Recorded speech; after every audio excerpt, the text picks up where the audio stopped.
pagi jemaat yang terkasih dalam Tuhan. Kita bersyukur hari ini kita diberi kesempatan lagi untuk beribadah. Kita siapkan hati kita, siapkan pikiran kita untuk beribadah kepada Tuhan. Mari kita sama-sama masuk dalam saat teduh.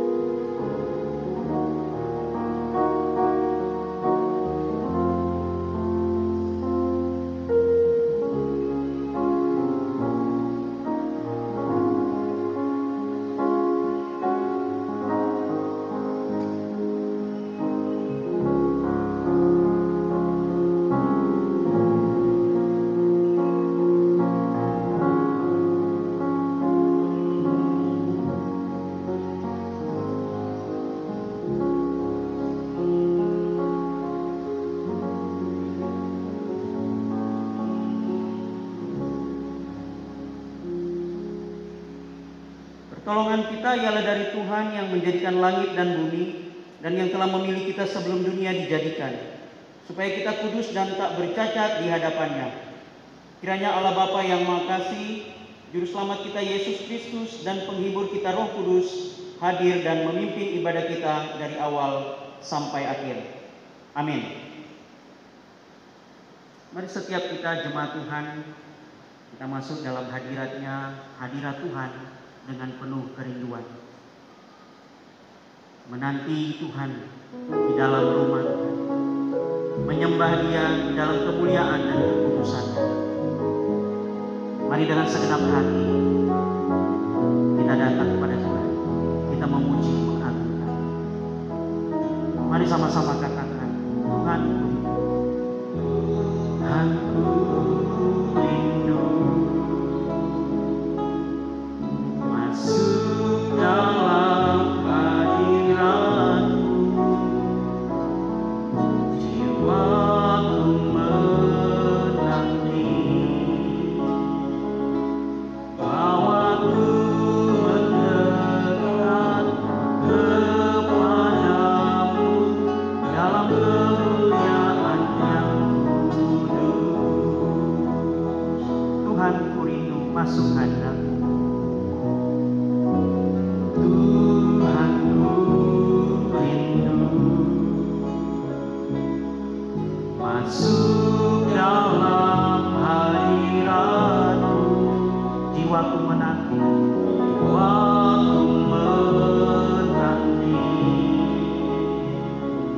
bawaku mendekat kepadamu dalam kemuliaan yang menanti Engkau Allah kuasa dalam kemuliaan yang kudus. Ku sembah Engkau Allah kuasa dalam kemuliaan yang kudus. Benar Tuhan, kami rindu masuk hadirat-Mu. Tuhanku rindu masuk dalam hadirat-Mu, masuk dalam hadirat-Mu, jiwaku menanti,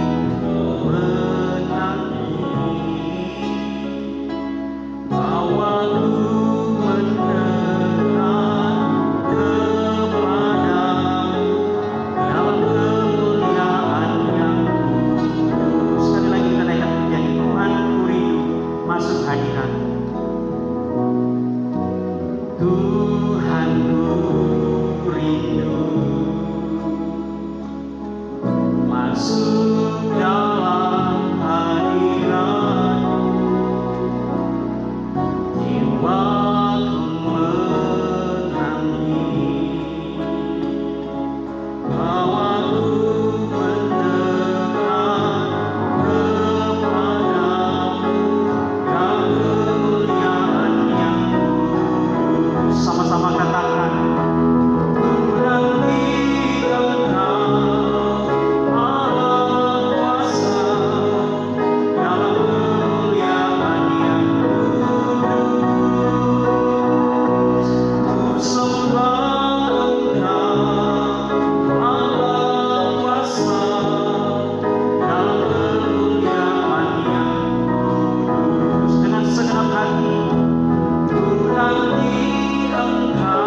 Benar Tuhan, kami merindukan Tuhan dalam kehidupan kami. Bagaimana firman Tuhan berkata, hanya dekat Allah saja kami kenal, sebab daripada Engkaulah datang keselamatan bagi setiap kami. Kami bersyukur untuk anugerah Tuhan bagi kami, kalau sampai dengan hari ini Tuhan masih memberikan kami kesempatan untuk beribadah bersama-sama. Walaupun kami beribadah secara mandiri di rumah, tetapi kami percaya setiap ibadah yang kami adakan, kami dengan segenap hati memuliakan Tuhan. Beribadah sungguh-sungguh, maka setiap ibadah kami tidak pernah menjadi sia-sia. Kami berdoa Tuhan, menyerahkan kebaktian kami di hari ini. Kiranya Engkau menolong, memimpin, sehingga kebaktian ini sungguh-sungguh Tuhan boleh menyenangkan hati Tuhan, memuliakan Tuhan. Dan setiap kami boleh mendapatkan berkat dari ibadah yang kami adakan di pagi hari ini. Untuk itu Tuhan, kami sepakat bersahati untuk mengusir setiap kuasa kegelapan roh jahat yang coba mengganggu jalannya kebaktian kami dalam nama Yesus. Dan kami percaya kuasa Roh Kuduslah yang menuntun, memimpin kebaktian kami dari awal hingga akhir. Ini doa kami, ini penyerahan hidup kami. Dalam nama Tuhan Yesus, Tuhan dan penebus kami yang hidup, kami berdoa dan kami mengucap syukur. Amin. Jemaat yang terkasih, mari kembali kita memuji Tuhan. Bahwa dalam kehidupan ini, mari kita memilih pilihan yang terpenting dalam hidup kita, yaitu kita memilih Yesus dan bukan harta dunia. Sebab yang memilih kita melebihi dari segala sesuatu, memilih Yesus dan bukan lada. Biar tangannya yang menuntun setiap kita, sebab dia Raja. Memilih Yesus.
Raja penguasa. Tak mau jadi raja penguasa, namun dibelenggu dosa. Memilih Yesus lebih indah dari semuanya.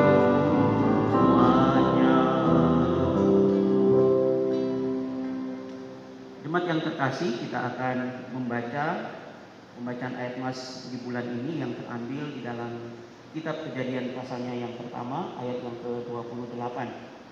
Pembacaan ayat mas bulan ini terambil dalam Kejadian pasal yang pertama, ayat yang ke-28. Kita akan membaca secara bersama-sama. 1, 2, 3. Allah memberkati mereka, lalu Allah berfirman kepada mereka, beranak cuculah dan bertambah banyak, penuhilah bumi dan taklukkanlah itu. Berkuasalah atas ikan-ikan di laut dan burung-burung di udara, dan atas segala binatang yang merayap di bumi. Demikianlah ayat mas bulan ini. Jemaat yang terkasih dalam Tuhan, sebelum kita mendengarkan kebenaran firman Tuhan yang akan disampaikan oleh Guru Injil dan Subarka, mari kembali kita memuji, memuliakan Tuhan dengan pujian Aku dan Seisi Rumahku. Aku dan seisi rumahku memuji dan memuliakan Tuhan, menebusku penyelamat dan penolong dalam hidupku. Bersatu dalam kasih, bersama melayani, dan saling mengampuni. Ini doa kami. Bersatu dalam kasih, bersatu dalam kasih, bersama melayani, dan saling mengampuni. Ini doa kami. Ini rindu kami.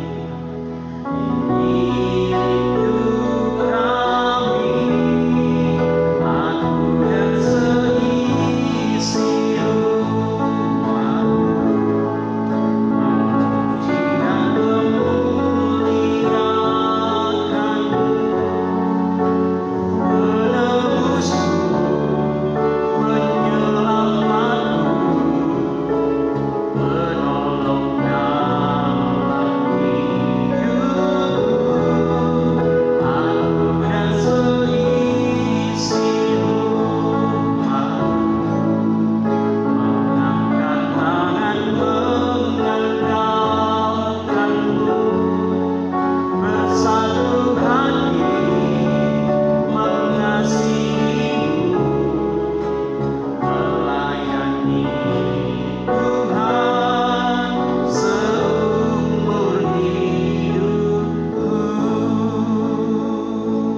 Mari kita naikkan pujian dengan segenap hati, bersatu dalam kasih, bersama melayani Tuhan, dan saling mengampuni. Bersatu dalam kasih, bersama melayani, bersama melayani, dan saling mengampuni, dan saling mengampuni. Ini doa kami.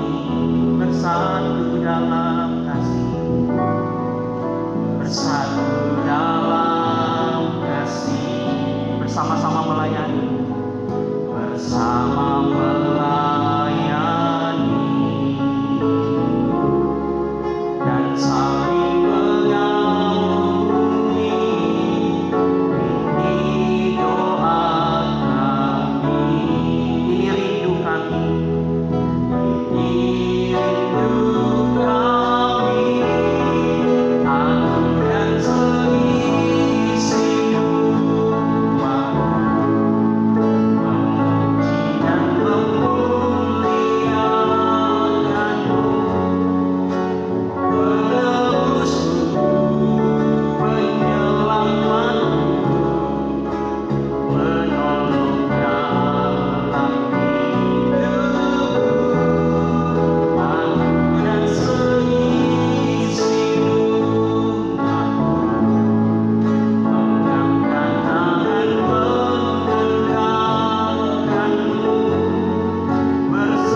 Silakan.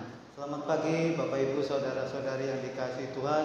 Bersyukur kita dapat bertemu kembali walaupun dalam tatap muka melalui live streaming seperti ini, tetapi kita selalu bersyukur bahwa Tuhan masih menyertai dan memimpin kita. Sebelum kita bersama-sama merenungkan kebenaran Tuhan, firman Tuhan, mari kita persiapkan hati kita terlebih dahulu. Kita bersatu hati di dalam doa, kita berdoa. Selalu kami bersyukur Tuhan karena kami terus melihat setiap kebaikan-Mu di dalam hidup kami. Ketika kami masih hidup itu kami sadar betul bahwa itu adalah anugerah-Mu Tuhan. Bersyukur juga di pagi hari ini kami bersama saudara seiman, terkhusus jemaat dari GP Kris Tanjung Pandan melaksanakan ibadah walaupun melalui live streaming. Kami telah memuji dan memuliakan nama-Mu. Saat ini kami rindu untuk merenungkan kebenaran firman-Mu Tuhan. Urapi kami dengan kuasa Roh Kudus-Mu, sehingga kami mampu mengerti, memahami, sehingga kami mengerti akan apa yang menjadi isi hati Tuhan, apa yang akan menjadi kehendak hati Tuhan, dan kami mampu melakukannya di dalam kehidupan kami hari lepas hari. Hamba-Mu Tuhan yang Kau percayai untuk menyampaikan setiap kebenaran firman-Mu, sembunyikan hamba-Mu di balik kuasa salib-Mu, sehingga setiap perkataan yang keluar dari mulutnya benar sesuai hanya dengan kehendak-Mu saja ya Bapa. Kami sambut kebenaran firman-Mu hanya di dalam nama Tuhan Yesus Kristus Juru Selamat kami yang hidup. Kami mengucap syukur dan berdoa. Amin. Saudara yang dikasihi Tuhan, ketika kita hidup di dalam sebuah keluarga, tentunya kita semua memiliki keinginan bahwa keluarga yang kita hidupi, yang kita tinggali adalah keluarga yang penuh dengan kedamaian, keluarga yang penuh dengan kebahagiaan. Dan sebagai orang Kristen, tentu kita tahu bahwa ukuran kedamaian dan kebahagiaan itu tidak terletak pada harta atau pada uang. Karena kita sudah sekian banyak kali menyaksikan, ternyata setiap keluarga-keluarga yang memiliki harta, yang memiliki uang, yang memiliki materi, itu tidak menjadi jaminan hidup mereka menjadi damai dan bahagia.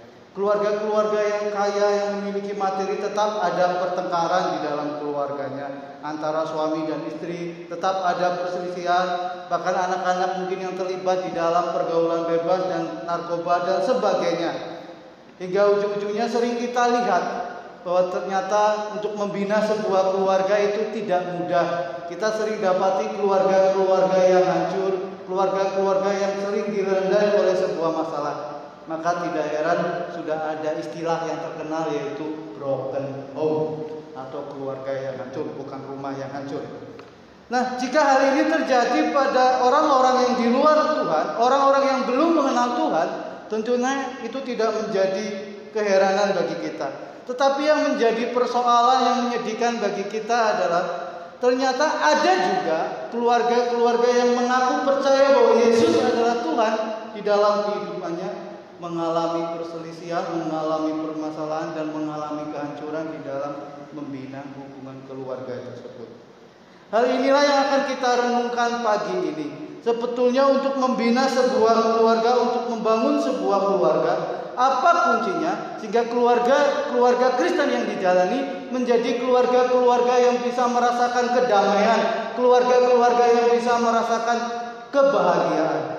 Kita akan bersama-sama merenungkan kebenaran firman Tuhan yang diambil dari Mazmur pasal 127. Itu ayat 1 sampai 5, tetapi saya akan membacakannya ayat 1 sampai 2 saja. Lembaga Alkitab Indonesia memberikan perikop berkat Tuhan pangkal selamat. Demikian firman Tuhan. Nyanyian Ziarah Salomo. Jikalau bukan Tuhan yang membangun rumah, sia-sialah usaha orang yang membangunnya. Jikalau bukan Tuhan yang mengawal kota, sia-sialah pengawal berjaga-jaga. Sia-sialah kamu bangun pagi-pagi dan duduk-duduk sampai jauh malam, dan makan roti yang diperoleh dengan susah payah, sebab ia memberikannya kepada yang dicintainya pada waktu tidur. Demikian kebenaran firman Tuhan. Selalu saya katakan berbahagia setiap kita yang terus merenungkan kebenaran firman Tuhan, bahkan melakukan setiap firman Tuhan di dalam kehidupan kita hari lepas hari. Saudara yang dikasihi Tuhan, Kitab Mazmur adalah sebuah kitab kumpulan nyanyian, doa-doa yang dikumpulkan oleh bangsa Israel yang digunakan oleh mereka di dalam ibadah mereka. Nah, Mazmur ini tidak ditulis oleh satu orang saja. Ada beberapa orang, ada banyak orang menulis kitab Mazmur ini. Di antaranya ada Daud, ada Bani Asaf, ada Bani Korah, Asaf, Heman, Musa, dan Salomo. Dan Mazmur yang kita baca, Mazmur 127, adalah salah satu dari dua Mazmur yang ditulis oleh Salomo. Mazmur 127 ini merupakan nyanyian ziarah. Apa itu nyanyian ziarah? Yaitu sebuah nyanyian yang digunakan oleh bangsa Israel di dalam perjalanan ibadahnya menuju ke Yerusalem. Jadi pada waktu itu karena di Yerusalem sudah ada Bait Allah, dibangun Bait Allah oleh Salomo, orang-orang yang ada di pelosok-pelosok kota di daerah masing-masing, mereka setiap 1 tahun sekali datang beribadah mengunjungi Bait Allah di Yerusalem. Dan di dalam pengunjungan ke Bait Allah di Yerusalem ini ada nyanyian-nyanyian ziarah, nyanyian-nyanyian di dalam ibadah mereka, dan salah satu yang digunakannya adalah ini. Nah, ketika kita mau merenungkan Mazmur yang ditulis oleh Salomo ini, tentu kita harus melihat setiap pengalaman kehidupan dari Salomo, sehingga kita mengerti akan apa maksud, akan apa pesan ketika Salomo menuliskan Mazmurnya ini. Kita tahu bahwa Salomo itu mempunyai banyak istri. Dicatatkan di dalam Alkitab yaitu 700 istri dan 300 gundik. Nah, mungkin selama ini kita mengira bahwa Salomo memiliki kelemahan dengan hawa nafsunya, karena dia tidak bisa memandang perempuan cantik sedikit dia naksir, akhirnya dia nikahi. Ternyata kalau mau kita perhatikan lagi, bukan hanya itu kelemahan Salomo. Ketika Salomo memperistri banyak istri, itu bukan hanya untuk menuruti hawa nafsunya saja. Ketika saya memperhatikan lagi, ternyata itu adalah juga salah satu tindakan politik yang dilakukan oleh Salomo supaya memperaman kerajaannya, supaya kerajaan Salomo terhindar dari serangan-serangan kerajaan bangsa lain, dan juga untuk mempromosikan perdagangan dari kerajaan yang dipimpin oleh Salomo. Jadi tidak hanya saja untuk menuruti hawa nafsu atau keinginan dari diri Salomo, tetapi itu juga ada tindakan politiknya, yaitu untuk membangun kerajaannya. Kalau dilihat dari kacamata dunia, dari penilaian dunia, apa yang dilakukan Salomo tentu tidak salah ketika dia ingin atau rindu untuk membangun kerajaannya. Tetapi ketika kita perhatikan dari kacamata rohani, Salomo jelas telah melanggar perintah Tuhan. Di dalam kitab Ulangan itu tertulis bahwa Tuhan dengan sangat keras melarang bangsa Israel menikah dengan wanita dari bangsa asing. Tetapi Salomo mengabaikan larangan Tuhan ini dan berusaha membangun kesuksesannya sendiri. Bahkan di hari-hari tuanya, ketika Salomo ingin menyenangkan hati istrinya, akhirnya dia ikut di dalam ibadah keagamaan istrinya yang merupakan para penyembah berhala, sehingga ia merusak iman yang ia nyatakan. Apa yang Salomo ingin, apa yang Salomo rindu, pada awalnya dia rindu untuk membangun kerajaannya, membangun kesuksesan dalam pemimpinannya, ternyata pada akhirnya menjadi sia-sia. Karena dosanya di hari tua dia jatuh di dalam penyembahan berhala, sehingga Tuhan murka dan Tuhan menubuatkan hukuman kepada Salomo bahwa kerajaanmu akan terkoyak, akan terpecah menjadi dua.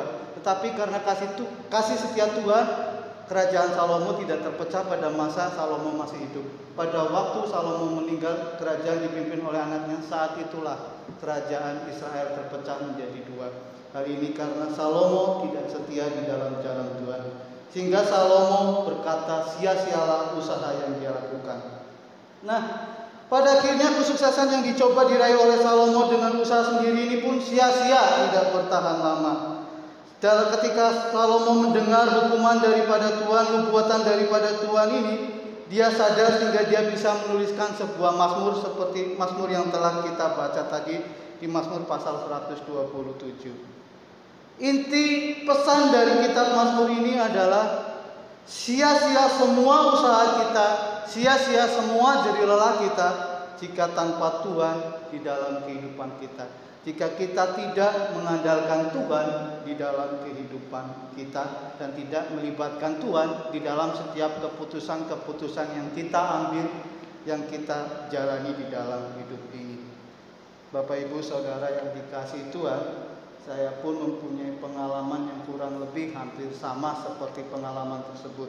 Seperti saya sudah saksikan sebelumnya. Setelah saya lulus sekolah teologi, hanya beberapa tahun saya melayani. Akhirnya saya mengundurkan diri dari pelayanan karena orang tua saya, ibu saya meninggal. Dan ketika saya mengundurkan diri dari pelayanan, fokus saya berubah. Saya hanya fokus untuk kerja, mencari uang, dan cari uang. Hampir 3 tahun fokus saya hanya ditujukan untuk mencari uang saja.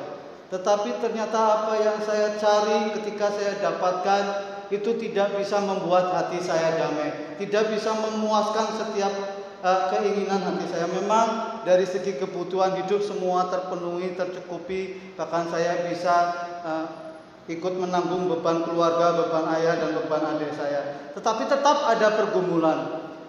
Tetap timbul pergumulan di dalam hati saya. Karena saya seorang lulusan sarjana teologi, sempat saya berpikir, apakah mungkin akan selama ini seterusnya saya tinggalkan sarjana teologi saya hingga saya hanya fokus kerja untuk mencari uang, dan ada kerinduan untuk kembali ke dalam dunia pelayanan.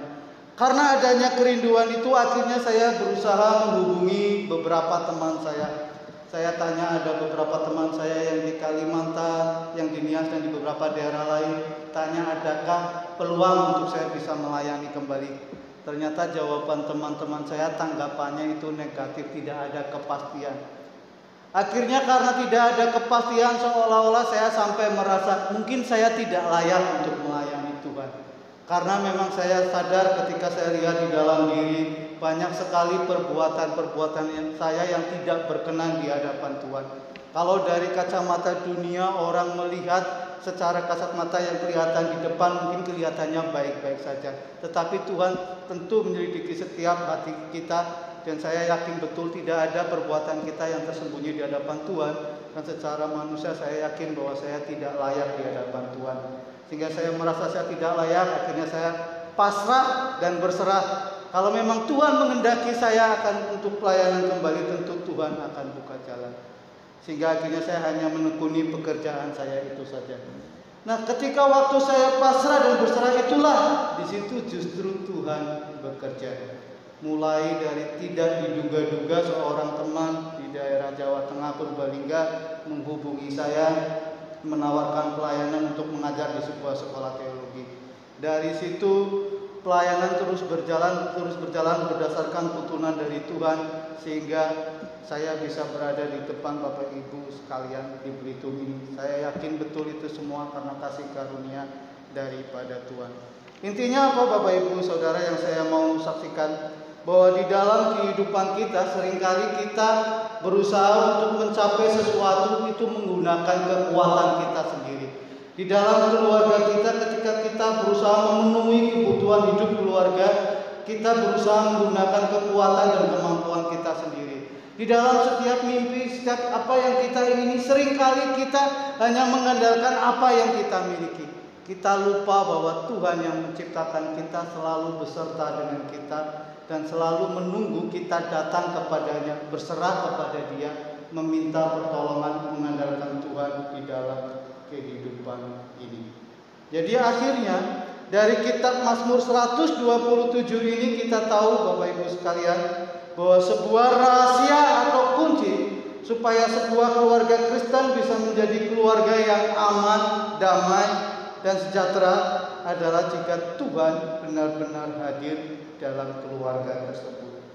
Jika keluarga Kristen tersebut selalu mengandalkan Tuhan di dalam hidupnya. Sebuah keluarga itu terbentuk karena anugerah daripada Tuhan. Di dalam Alkitab tertulis bahwa seorang laki-laki akan meninggalkan kedua orang tuanya lalu bersatu dengan seorang perempuan yang dicintainya, sehingga keduanya akhirnya menjadi satu daging, disatukan di dalam ikatan pernikahan yang suci. Semua itu adalah anugerah daripada Tuhan. memang saya belum berkeluarga, tetapi saya juga hidup dari sebuah keluarga. Kita semua ada di dalam sebuah keluarga. Kita sadari bahwa keluarga yang kita hidupi itu adalah anugerah daripada Tuhan.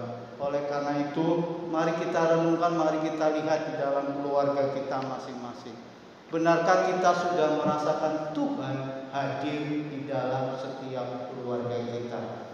Ketika hari lepas hari yang kita jalani, ketika aktivitas yang terus kita lalui, pekerjaan-pekerjaan yang kita lakukan, segala apa yang terus kita perbuat, benarkah kita merasakan Tuhan ada di dalam setiap kehidupan kita? Kiranya Tuhan senantiasa memimpin dan menyertai kita, sehingga kita benar-benar dapat merasakan hadirat Tuhan di dalam setiap kehidupan keluarga kita.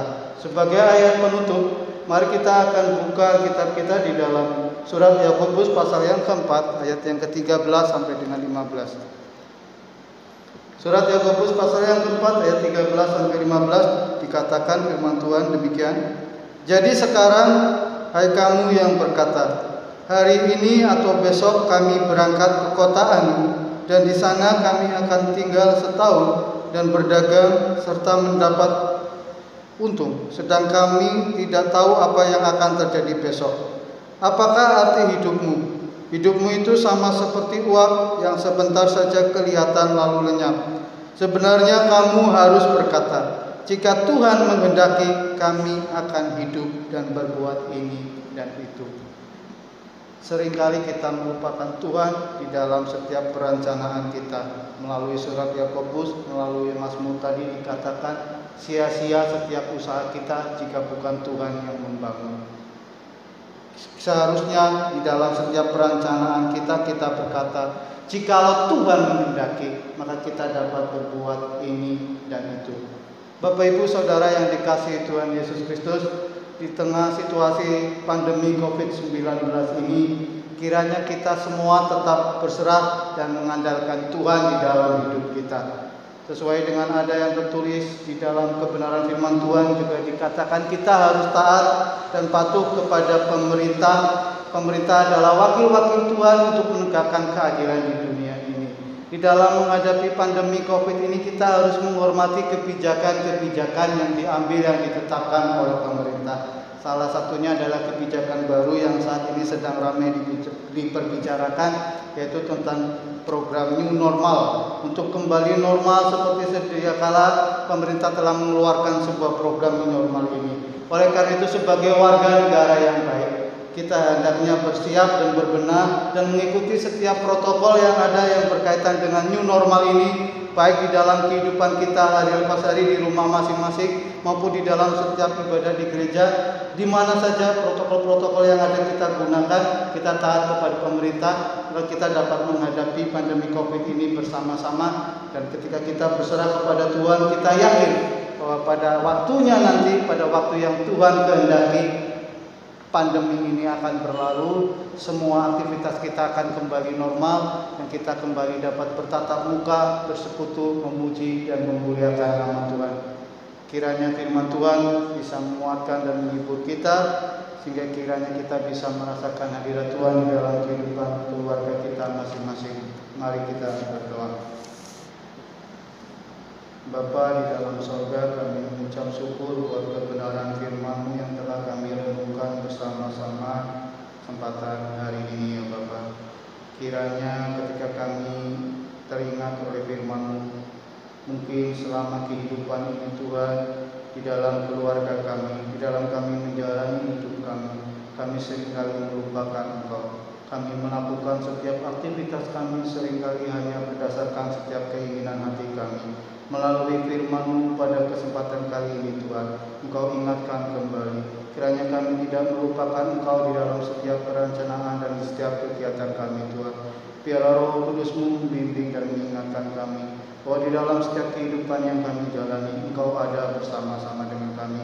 Dan biarlah kami juga mampu untuk berserah, mengandalkan Engkau Tuhan di dalam setiap kehidupan kami, sehingga kami terus berpegang pada janji-janji-Mu. Janji-janji-Mu yang terus mendatangkan hari depan yang penuh dengan harapan, hari depan yang penuh dengan damai sejahtera bagi kami semua yang percaya kepada-Mu ya Tuhan.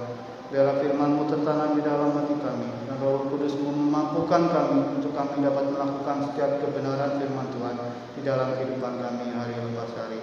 Dalam nama Tuhan Yesus Kristus Juru Selamat kami hidup, kami berdoa. Amin.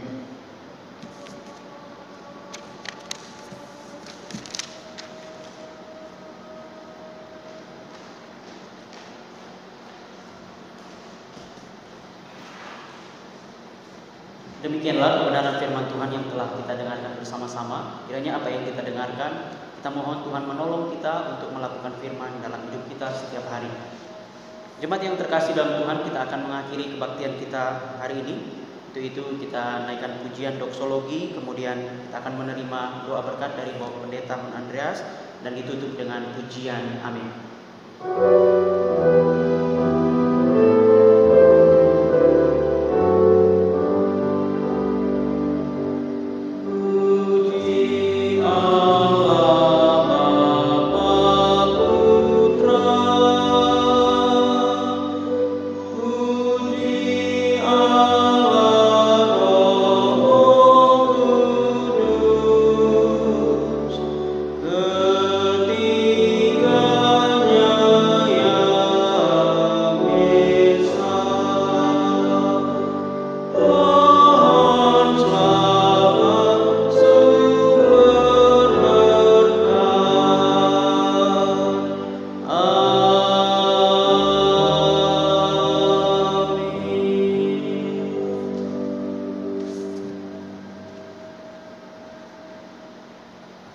Bapak Ibu, saudara-saudari sidang jemaat Tuhan yang ada di rumah, arahkan hati, pikiran, hidupmu, terimalah berkat dari Tuhan.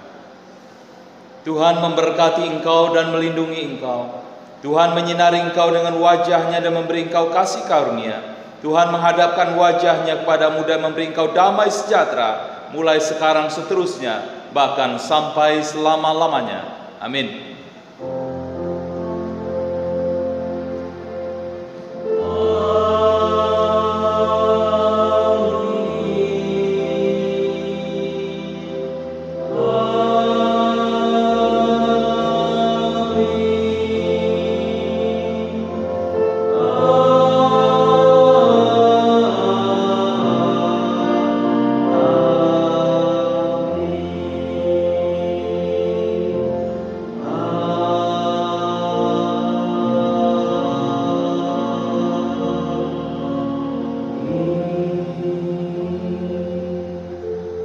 Kebaktian kita selesai, doa teduh, selamat hari Minggu, Tuhan Yesus memberkati.